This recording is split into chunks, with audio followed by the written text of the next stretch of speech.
Hello friends, welcome back to Let's Study. Today I am going to take very important topic, that is pollination. Pollination is an essential ecological function. If there is no pollination, there will be no fertilization, no formation of food, fruit and seed. So it can disturb our whole ecosystem as well as food chain. So when we talk about pollination, the first word which come into our mind is flower. Flower, for example, this flower is divided into four parts. Now see, flower is divided into four parts: calyx, corolla, androsium or gynoshia. Now this sepals, calyx are also known as sepals. It is green colored and during bud stage, this calyx protect the flower. This brightly colored, they are known as petals and collectively called corolla. This orangish and white part, this is known as androsium.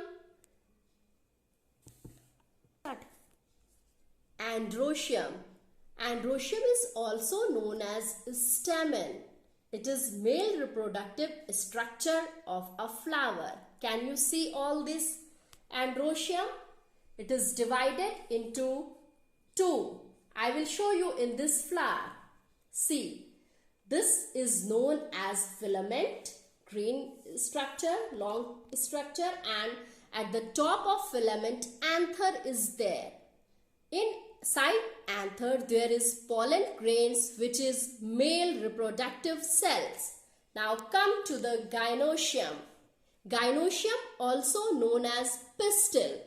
It is divided into three: stigma, this tube-like structure, style, and this bilobed structure. It is known as ovary. Now listen to me.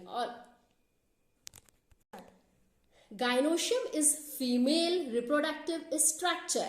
This gynoshia is divided into three: stigma, style and large lobed-like structure. Okay.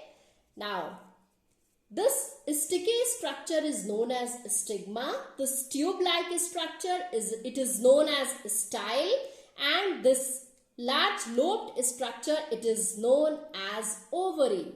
Inside ovary, ovules, that is female reproductive cells, are present. So now come to the word pollination. When the pollen grains that are present inside the anther of male reproductive structure transfer to the stigma of female flowers, it is known as pollination. And this transfer can be in different ways. Either it is by birds, insects, etc.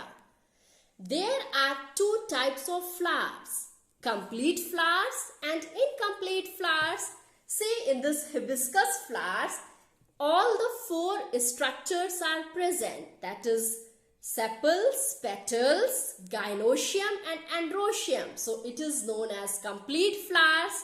Incomplete flowers, when any of the four is absent, it is known as incomplete flowers. You can take the example of this flower. In this, that gynoshia, female reproductive structure, is missing. Or you can take the example of this flower. Only corolla is present. Or you can take the example of this flower. In this female reproductive structure, gynoshia is absent. Now come to the monosexual flowers and bisexual flowers.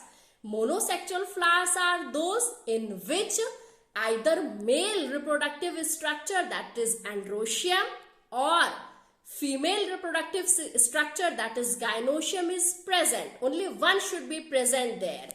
This is the best example of male reproductive flower. And this hibiscus, which I have just dissected, this hibiscus flower is the best example of bisexual flower. Bisexual flower, also known as hermaphrodite flowers.